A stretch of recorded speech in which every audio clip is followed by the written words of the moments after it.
All right, good. Welcome to class, Darren. Thank you very much, Andy. Okay. Happy to be here. And so today we're talking about Shakespeare, Mm-hmm. Macbeth. Yes. I assume you've read it? Yes, I enjoyed it. Very good. So we'll start right away with the witches. Okay. In your opinion, as you read that, and they're right there in Act 1, Scene 1, Macbeth, the title character, and his friend Macduff find these three witches. Mm-hmm. First of all, do you think the witches were real? Why and why not? Yeah, I would say they were certainly real in a number of ways because of the conception of the people at the time that witches are real, and also you have the evidence that both Macbeth and Macduff got the same message from the witches. You know, and it seemed very real.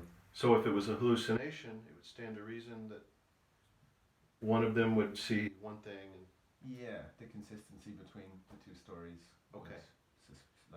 Suggest that it's not just a mere hallucination. That's good. That's good. I would agree with that.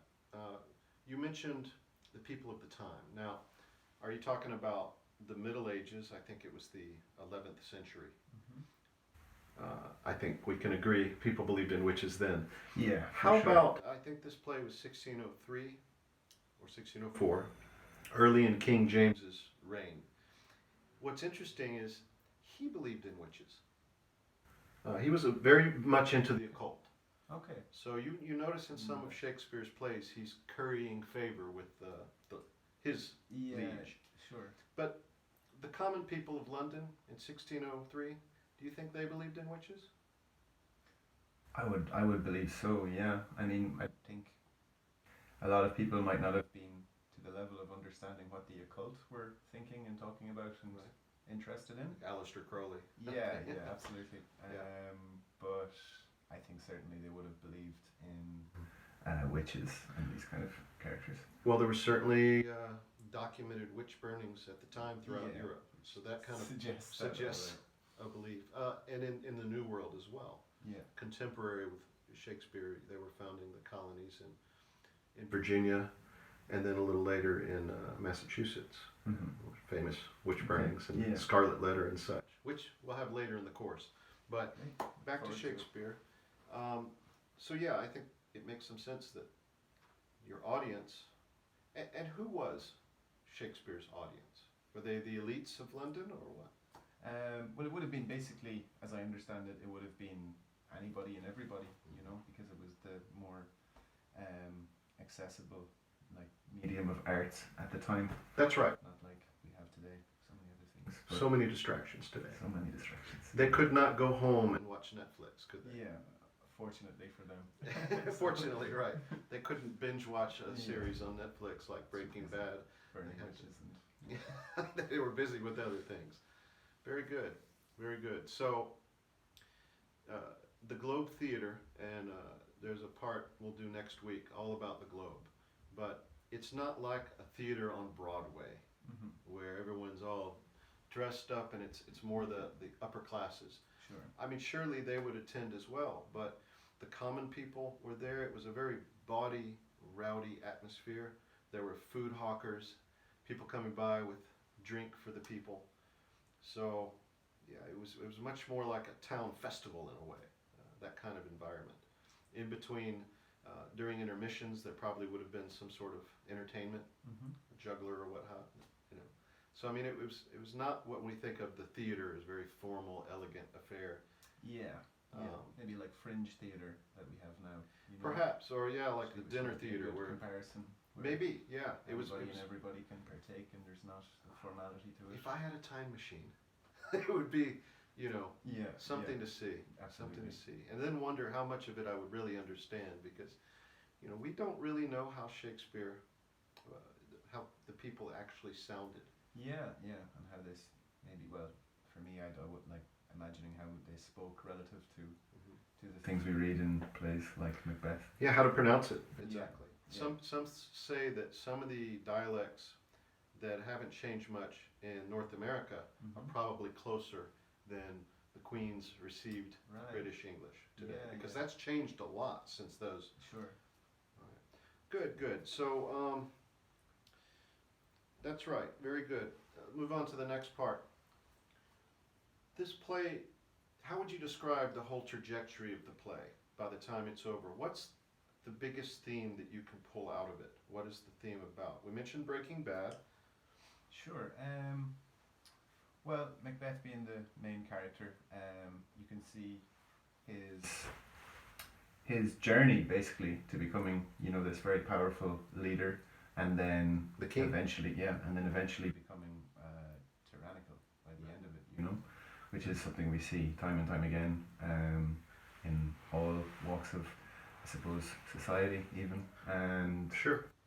and yeah, through the media, in films throughout the years, and Okay. shows and all kinds of things. It's very much a, how would you say? Should I say an archetypical theme? I don't know. Does that make sense to say it like that? It's a common trajectory, especially these days. We have a protagonist that's an anti-hero.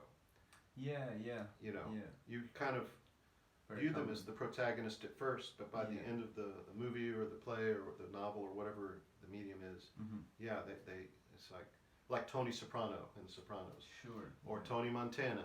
Yeah. These are guys that they have a little charm at the beginning. They're bad guys, but then by the end of it, you just think, oh wow, How did they get here? how yeah. did we get here? yeah. So what's the word you would put on that? Probably something What along what lines in of, the human heart makes Yeah. you? probably ambition. Ambition. Is probably the way to think about it. And say Okay, it best. I can agree with that. Ambition. And who else? Is it only Macbeth who has ambition in this, or who else has ambition in his? Yeah, well, you see, it's quite interesting. There's often, another character behind the scenes. In this case, it seems to be Lady Macbeth, who's also very ambitious, and she wants to encourage her husband to Okay. kind of seek out and attain that power that she feels Okay. he should have. So We talked today about a glass ceiling that prevents many women from Hmm. achieving more in their careers. Do you think Yeah. there was some sort of glass ceiling in the Middle Ages? I suspect so. I Yes. think it was And I expect it was. A mountain ceiling is Yeah, quite yeah, harsh yeah. to end up higher than. And thankfully we've come a bit since then. So Right. yes. So would you say then that who is the driving force of Macbeth's trajectory? His arc. He starts here Mm-hmm. and he has an arc, and then at the end of the play. Mm-hmm.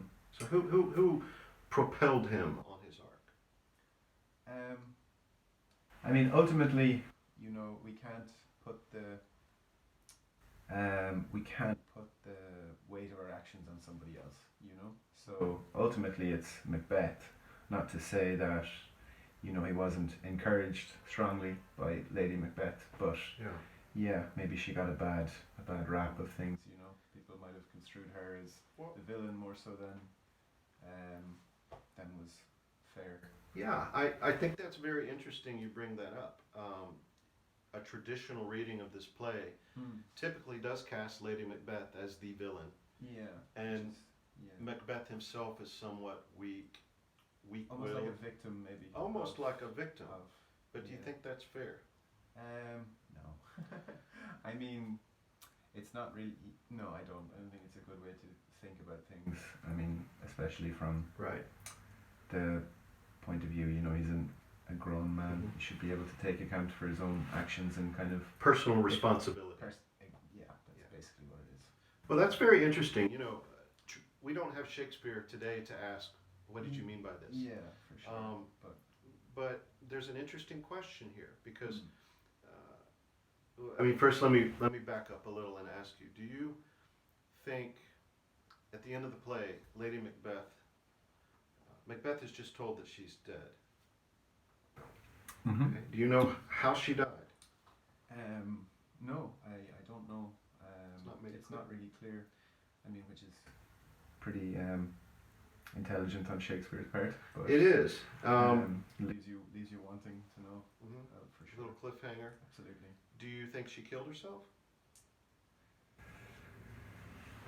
Honestly, it's so hard to say, so difficult to say. I don't know. Well, let me point out that for audiences 400 years ago, Mhm. 420 years ago, the question would have been more important, of greater import. Sure. greater importance. Yeah. So, do you know why? Well, I know,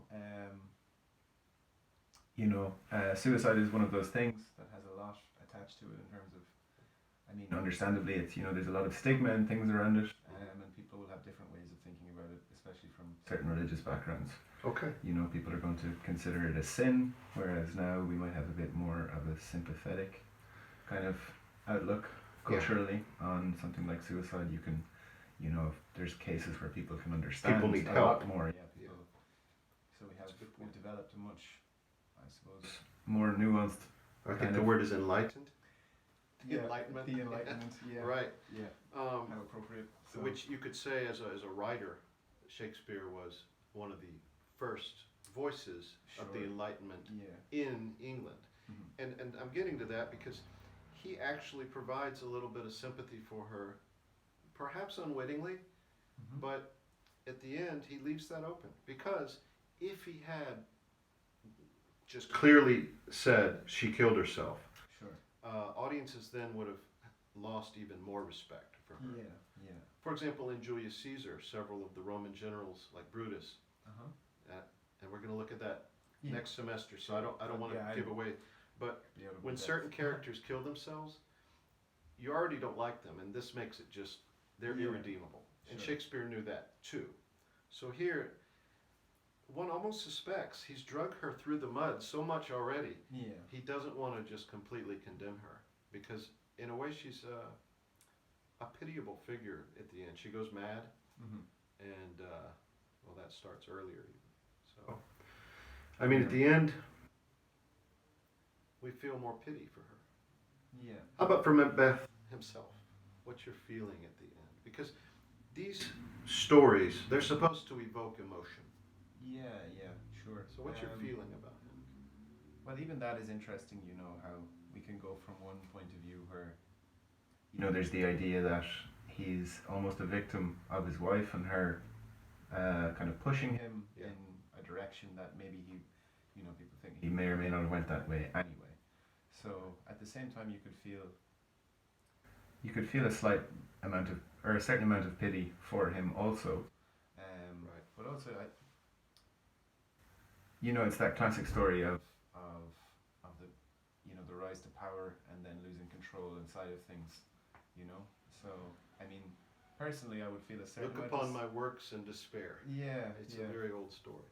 Yeah, I would probably feel a certain amount of sympathy for him also, but without really excusing. Kind of like Walter White in Breaking Bad. You very still much don't hate him at the end, but it's Yeah. like, oh, dude. Yeah. And you have certain moments in that show, like the episode where he spends the whole episode trying to capture a fly because of, which a lot of people didn't like that episode, but that was actually one of my favorite. It was well done. It just gave a really good insight into. And that's another one you don't know in the story. Did he ingest some of what he's cooking? Yeah. Because that would explain it a little too. Actually, I didn't think about that. Or is he just starting to lose his grip? Or maybe both. Yeah. Maybe both. I think, very good. And that touches on, ambition, madness. Yeah. It's very similar. It's a very similar theme. And as Shakespeare was one of the first, in the English-speaking world, one of the first articulators of not only the language, but of modern ways of thinking and perceiving plot lines and stories. You start to see some of the same things we use today on Netflix. Yeah. You see in Shakespeare's plays. Absolutely. Oh, that's the bell. All right. Good class. Thank you. Yes, thank Thank you very much.